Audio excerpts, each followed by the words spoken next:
Alright, three things I want to mention before we get with the real review. I couldn't even say that like the past couple of times I did. I couldn't say get with the real review. Anyways, number one, I'm going to be uploading a video tomorrow with my uncle's proposal to his girlfriend. I do congratulate him if you're watching my videos. Good for you, Uncle Mike. I do honestly, you inspire me in the future to have some confidence to do it myself, which I plan on doing. So I thank you for that.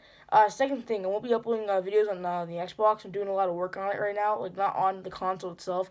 I need to get some Siege gameplay so I can get a nice big compilation of something I won't say yet. No, it's not gonna be a montage of me getting cool kills. What kind of will be, but let's just say it will be about getting 5 kills with Age Operator. But that's all. If you guys know what 5 kills Age Operator is, and good for you, you know what the video is going to be about. Alright, and number three, I want to say I apologize for not uploading in a span of 6 days. I know I promised I'd do the Good, Bad, and Ugly series, which like I said, I can't do it on the Xbox right now. I'm doing work on that, basically, on the Siege, and just in general, I've got comms banned so many times playing casual, getting the footage, I just can't take it anymore, and I can't do ranked. I'm not doing ranked. So, yeah, let's get on with the review of, if you guys probably know what it is by looking at the glasses that reflect back on me, and, well, the title of the video, obviously, we are reviewing Kingsman, The Golden Circle.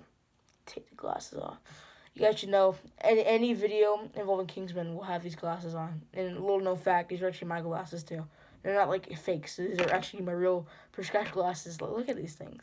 Okay, Kingsman, The Golden Circle. Spoiler alert ahead. I won't say it anywhere else except the description and title in here. So yeah, spoilers. Let's get on with the real review. Off the bat, I do want to say that this movie has a very darker tone than the first one. Now, the first one had its fair share of gore and action, and I do want to say there is no big church fight out scene. There are fight out scenes. There is one big fight out scene like in every movie. That one, the cliche action scene where they all fight till the end and they kill the villain in a way that's like weird but cool and satisfying. It's like that in this movie, except it's a lot more crazier and it's Kingsman, like Kingsman. But yeah, it's Kingsman.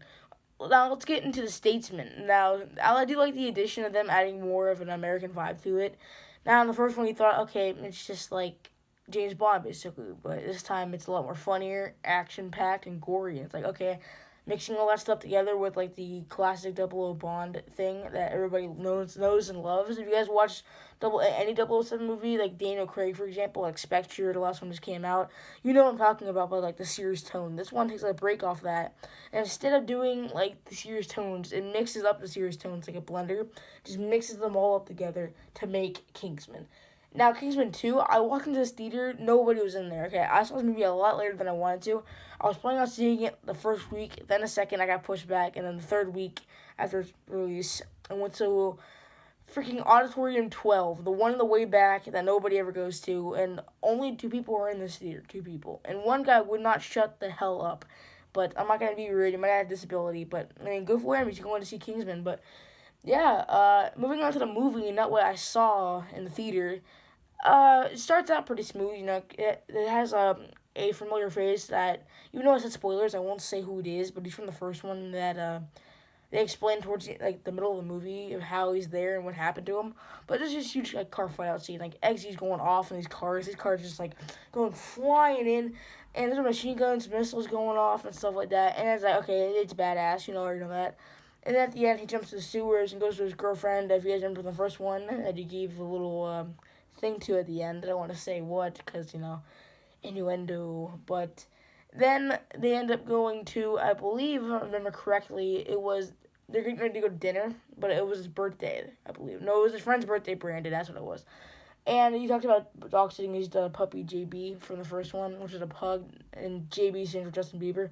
But they say JB for, like I said, it's more funny than, like, 007. Now, is this one more funnier than the first one? No. Actually, I'm sorry, yes. Is it more action-packed? No. Surprisingly, I just caught my own disparity there. But surprisingly, it actually wasn't as, like, action-packed, if you will. There were action in it, and the plot of the villain was a lot cooler than the first one. Oh, I mean, I'm just going to hijack your phone. I'm going to give you free phones, so when you turn them on, you guys go mad and kill yourself and stuff like that. That was a cool plot, by the way. and like adding the SIM card in their necks. You had to like get like a laser and just peel it out, like basically Black Ops 3 type stuff up here. And the second one, Julian Moore's character named Poppy. Yeah, who names your kid Poppy? Like poppy seed drugs. I mean, it actually is based off of drugs. That might be why, because well, poppy makes you like drugs, and if you smoked or like did any drug besides medicine kind of drugs in your life, you get these blue veins in your neck. They all over your face. And it's like, oh, well, stage 1, you get blue veins. Stage 2, you go insane. Stage 3, you get paralysis. Yeah, paralysis. You just make you float free where you were when you're dancing around and going crazy. Then stage 4, you legit, your eyeballs pop and you start bleeding out of every hole in your body. Every crack. Well, every crack that's open. Oh, God, I actually couldn't think of it. That's kind of a, that's a hell of a way to go. But yeah, you just start bleeding. Like your eyes pop. You just start like it's gushing out of your mouth. Your nose just because like you can't breathe anymore. The paralysis shuts down your bones and it's like your muscles just stop working. You're like, and then the blood just comes rushing down. But then I do want to say also I knew Harry was gonna be back. In the first trailer they gave Harry coming back away. Now he didn't come straight back though. They explained how he actually stayed alive, which is pretty interesting. This weird gel thing they have where there's like 2 things inside his little like air compressed bag, and like his gel goes inside of his head wound because it only works for headshots, and like it's weird because it just goes in his head wound. His gel it makes him have like short term amnesia, yeah, or long term amnesia to be exact. Because then Henry goes back to where before he was in Kingsman, where he used to study butterflies a lot. If you know for the first one. And it's funny because the way they get him back is they get his old dog that he shot, even though he didn't shoot because it was a blank, they find out. And his name is Mr. Pickle, which is pretty funny. Like, Mr. Pickle is the show, if you guys ever heard of that show on Adult Swim. God help us. But, like, the guy gets him back, and he has little eye patch glasses, and his eyes are destroyed, and you guys know that because Valentine shot him in the face in the last one, which I think I mentioned before in the last review. But they get him back and stuff, and then Merlin, the badass is going off, being a tech guy, and then you have Holly Berry's character, Ginger Ale, because all the stations are named off of, like, types of drinks. You have Champagne, which is Jeff Bridges' character. You have Tequila, which is Channing Tatum's.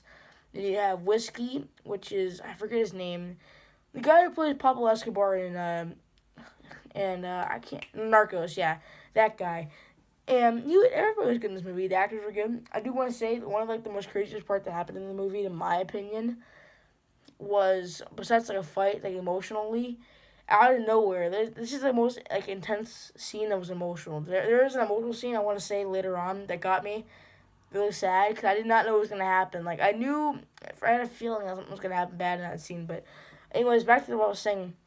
The one that came out of nowhere that actually got me was when Brandon, the guy who was watching his dog I mentioned earlier, and at his birthday the next day, when Eggsy goes to Princess Hilda's family's house, like Queen and King of Sweden, legit, he has this like little like from the first one, the little lighter thing that he put in the kid's pocket when he like snapped his neck in the church.